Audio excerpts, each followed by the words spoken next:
Hello guys, my name is Noah Fitzgerald and today I'm here to tell you guys about the 2025 Hyundai Ioniq 5N. Now, Hyundai has been really stepping up their game in recent years, coming out with new models such as the Elantra N, the Kona N, the Palisade, and other very nice car models. Now, with that, as I'd mentioned with those two previous models, they have come up with a new sports division, and that is the N division. I think that's a funny play kind of on the BMW M division. They chose N, and I think they kind of take some of the quirks from BMWs and kind of integrate them in there, but I think that's cool. I think it's cool that we have a budget brand who's doing something that the more expensive brands can do for far less at the same quality, I guess, and be it a little bit worse, but it's cheaper. But being that, they have also delved into the range of electric vehicles, coming out with the Ioniq 6, the Kona Electric. They've done of course, the Ioniq 5, the regular. They've done it numerous times with the Genesis. They have electric Genesis SUVs, electric Genesis like the GV70 electric and the G80 electric. I think that Hyundai has really stepped up their game, and I think the same with this Ioniq. And you put those electric models together with the Ioniq 5 and the N division, and you get one hell of a car. Powering this is an 84 kilowatt hour battery, making 601 horsepower in regular mode, or it has a special mode called N-Grin Boost, in which it moves the horsepower up to 641 horsepower and 545 pound-feet of torque.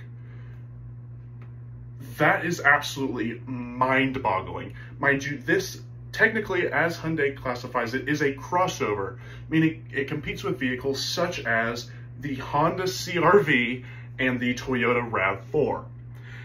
641 horsepower in something that competes with a RAV4.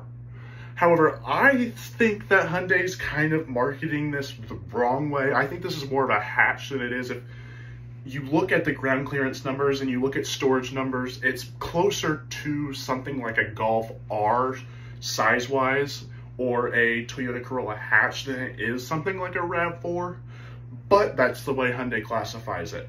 And making 641 horsepower, it does 0 to 60 in 3 seconds flat. Now, it does have launch control, and that is how it's able to achieve this. And I don't normally mention top speeds in videos, but this electric vehicle has a top speed of 161 miles an hour in a Hyundai. 161 miles an hour in a Hyundai. That makes it both from 0 to 60 and top speed faster than a BMW M3. And I don't just mean it's faster to 60, which it is. It's faster in top speed. So in every single form, it is faster than a BMW hardcore sports car, and it's a Hyundai. It's an electric Hyundai crossover. That's just mind-boggling to me. And I think the powertrain speaks for itself. However, you do have to consider something such as looks, which is what we will move on to now. The outside of the Ioniq 5N is absolutely mind-blowing how just quirky and I think quite amazing this car looks. Now, whenever the Ioniq 5 came out, and I believe it was 2022, I then thought the Ioniq 5 looked kind of funky. I didn't totally love it at first, but like most cars for everybody, it grew on me. I started to love the Ioniq 5. I love the retro styling. I love the fact that it was an affordable way to get into something that looked this cool. Now, staring at the front of this Ioniq 5N, we start to see some differentiating factors from the normal Ioniq 5. There is no mistaking this for the normal Ioniq 5. At the front, we do see the same full LED headlights that kind of look like pixels. They have full LED DRLs and headlights and turn signals, and it is one of the coolest looking headlights. While everybody's starting to go more curvy and more angular, not the Hyundai Ioniq 5. They're simple squares, and I love it for that. It's simplistic and it looks good. You do get a N-specific front bumper and front fascia in general, it looks a lot more aggressive. It really starting to look like a performance car with bits of black and bits of the orange accenting. And I think if you get this car in the blue color, I think it all kind of blends together to look absolutely gorgeous. I think there is no other color you should get this in besides that matte blue. It really complements it and it makes it look really, really nice. Now moving on to the side, we start to realize that whenever the front kind of comes into the side profile of this car, you notice something else that's different from the Ioniq 5, the regular one. It's wider. It is about 2 inches wider than the regular Ioniq 5, both in the front and the back. And that really kind of sets it up to look like a really, really aggressive sports car. And I think that's kind of funny I'm saying that about an electric Hyundai crossover, but it looks sporty. And that's because it is. It has the numbers to prove that it's sporty. It's now 2 inches wider. You're sitting on 21-inch wheels with Brembo brakes. That's kind of astonishing to me. It still does look like a hot hatch. I think it still looks like a boxier version of a Golf or a Toyota hatch, which, quite frankly, that's what it is. I know, like I've mentioned previously, that Hyundai states this is a crossover. I believe it's a hot hatch. You look at the numbers, you look at everything going to it, this vehicle is a hot hatch, but for Hyundai's sake, I will call it a crossover. So it looks great from a side. Of course, you still got that angular design. There's no swooping lines. It's very right angles everywhere, and I respect it for that. I think it looks cool. It ties in with the retro styling, and I think it serves it well. You do, on the rear, get haunches, like I mentioned, 2 inches wider front and back, and you do get kind of aero bits to cool your brakes and to cool those electric motors in the rear. This is standard all-wheel drive, and you need to cool those rear motors, and I think that's one way that Hyundai kind of decided to go about that. Looking at the rear, this is possibly, I say this, I know it's kind of cliche, but the rear of the car is the most important. It's what people are going to be looking at the most, so you have to get it right. And I think Hyundai absolutely knocked it out of the park with the regular Ioniq 5, and it did even better with the Ioniq 5N. Of course, with the back looking really, really meaty, you do get full LED taillights with LED light bar and the pixelated taillights. I think it's an absolutely amazing look. You get Ioniq 5 spelled out on the back, and you do get in-specific bumpers that make it look wider and more aggressive. A huge roof spoiler. It's a very large roof spoiler, and it has cutouts in it, so this is a functional roof spoiler. Everything about this is kind of cool because it's functional. It's meant for more downforce, and I think it does very well at that. Not only does it look good, I think it serves its purpose very, very well. And I think overall, the exterior of this Ioniq 5N, they did plenty to separate it from the regular Ioniq 5, and the regular Ioniq 5 was an amazing looking vehicle, so they just improved upon an amazing looking vehicle, and it looks absolutely astonishing. I love the exterior of this Hyundai Ioniq 5N. Now moving on to the inside of the Ioniq 5N is where we do see some more changes. Now the interior of the regular Ioniq 5, I always thought kind of looked weird. I thought it looked interesting, and like the exterior, it grew on me. With the steering wheel is the first thing you notice. It is completely different from the regular Ioniq 5. It is a sportier steering wheel with a thicker rim and different design. The regular Ioniq 5 had a 2-spoke steering wheel that didn't say Hyundai on it. It had 3 dots, which is Morse code for H, and of course H is Hyundai's logo. However, this one does not have Morse code. It has N stamped right into the middle of the steering wheel. It does, of course, have N buttons on it, one of which is for your drive modes, and one of which is for your N mode that allows this vehicle to have its most bizarre and amazingly innovative feature. It makes engine noises. It simulates noises from the Hyundai Elantra N, so a regular single turbo 2-liter 4-cylinder. And I think Doug DeMuro kind of raised the best question about this. it's piped in through the speakers, not only on the inside, but on the outside too. And if you don't have to deal with a 4-cylinder, you could have chose any engine noise you wanted. So why didn't you choose like a V8 or a V10 or V12? Or even a V6? Why did you choose effectively something that sounds like a modded Acura Integra? Why did you have to choose a 2-liter 4-cylinder? But I guess it kind of keeps in tune with Hyundai's lineage. It keeps in tune with current Hyundai models, so it doesn't seem too out of place. It doesn't seem too gimmicky. And I think it's one of the coolest features in this car. It does allow you to simulate gear shifts. You can put it in manual mode and shift it. It simulates an 8-speed dual clutch automatic.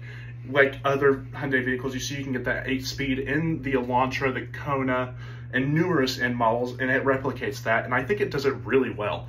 I love this feature. I think it's very innovative for electric vehicles, and I think it's kind of the way we're going to see performance electric vehicles go in the future. I think this is something that, of all brands, I think Porsche is going to look at this, and I think they're going to see it as an opportunity. And I think they're going to sell the life out of their cars. I think it's going to make it more engaging. I know it makes it more engaging in this Ioniq 5, and I think it's just one of the cool features, and it's cool to know that this car is what started it. There are numerous other cars that make engine noises, but not like this one. This one gives you an experience. It's not just a noise, it's an experience. Now, moving on from that, you do get a digital gauge cluster, the same one that you get in the regular Ioniq 5. It is clear. You get turn signal camera, so whenever you turn on your turn signal, it'll turn on a blind spot camera so you know exactly what's there. So all you have to do is a mirror check and look at your camera, and you know what's next to you. It's an amazing display. It's very clear, high resolution. You get really nice colors, very customizable, and Hyundai did a really good job on that. You also get a full Hyundai infotainment system, which it's a little bit laggy, but for the price point that you're getting at for this vehicle, I think it's a little outdated. But for other Hyundai models, given that they use the same software in all of their models, I think considering that you get that same software in a $25,000 car, I think it's okay. It's livable, it's usable, it has Apple CarPlay and Android Auto, so it's definitely not a deal breaker. It's definitely a very easy system to use. However, I did expect a little bit better out of a car at this price point. Now, you do get in-bucket seats. The same seats you got in the Hyundai Elantra N, the same seats you can get in the Kona N and the Veloster N. And they are leatherette and suede. They have that illuminating in logo in the headrest, and I think they're really cool, except for one feature. They're manually operated. Now, in a car that weighs the better part of 4,000 pounds, why did you give it manual seats? Was the extra 50 pounds to put the mechanism to make them electric going to affect it that much? I think whenever you're dealing with this isn't a Porsche, this isn't a GT3 car, this isn't a Ferrari, this isn't a Lamborghini, it's not an insane lightweight supercar. Put them in there. This thing almost weighs 4,000 pounds. Nobody's going to care if they're electric seats. Everybody at this price point wants that. Matter of fact, do you know how many people, whenever they order their Porsche 911, specifically don't order them with carbon buckets because they want the power adjusting seats? I think you would be very surprised on how many people actually do that. So why Hyundai decided to only put manual seats in the Ioniq 5N boggles my mind. But these seats are very nice, and they are heated, and you also do get a heated steering wheel. Now, of course, you do get that in-grin mode button. I think the inside of this car is very nice. I've always thought the regular Ioniq 5N is really, really good packaging. It's a small car, crossover, hatch, whatever you want to call it. But it looks small on the outside, but it delivers a surprising amount of interior room, especially in the back seats. It's a usable space. Though it may not look it, you can fit 5 people in here. It's a really usable vehicle. And I love it. I think it's one of the best EVs, if not the best EV to come out so far this year. And honestly, if it weren't for the price tag, I would probably buy one. Overall, I think the Hyundai Ioniq 5N is one of the best EVs to come out to date. And I think it looks amazing on the outside. I think the retro styling, being that it's a very interesting looking vehicle, I think that kind of draws attention away from other vehicles. I love it. I love the styling of the Ioniq 5. I like the styling of the regular Ioniq 5, and I think the N just took it to a new level. I love this EV, and that's something that as a car guy, I think I may just get canceled for that, but this is a very good car. I absolutely love it. And being that it's a Hyundai, I like a Hyundai EV. I think that's mind-boggling. I never thought I would say I liked a Hyundai electric vehicle, a Hyundai electric crossover at that. But I love this car. I think the power, I think all of the features, the retro styling, I think it goes great together. And I would never buy one. And I can tell you why, because the price on this is absolutely insane. Starting at $67,495, that's crazy. This is an amazing car. It's an amazing EV, but it's a $67,000, almost $70,000 Hyundai crossover. That's just something I can't get through my head. And even with tax credits, you'll still be at 60 grand. $60,000 for a electric Hyundai crossover that you cannot fit a bike inside of. That's just a deal breaker for me. I love it, and I really love it. I love it from a car enthusiast perspective. I think it makes really cool. It makes driving fun. It makes driving an electric car fun. It looks cool, and it has some really, really great features. But $60,000 for a Hyundai crossover is just something that I cannot bring myself to do. There are plenty of other vehicles that I could spend $60,000 on that aren't electric, that aren't artificial, that I would enjoy more. And for that reason, I love the Hyundai Ioniq 5N, but I would never buy one. My name is Fitzgerald. Thank you guys for taking the time to watch this video, and I'll see you guys in the next one. Bye for now.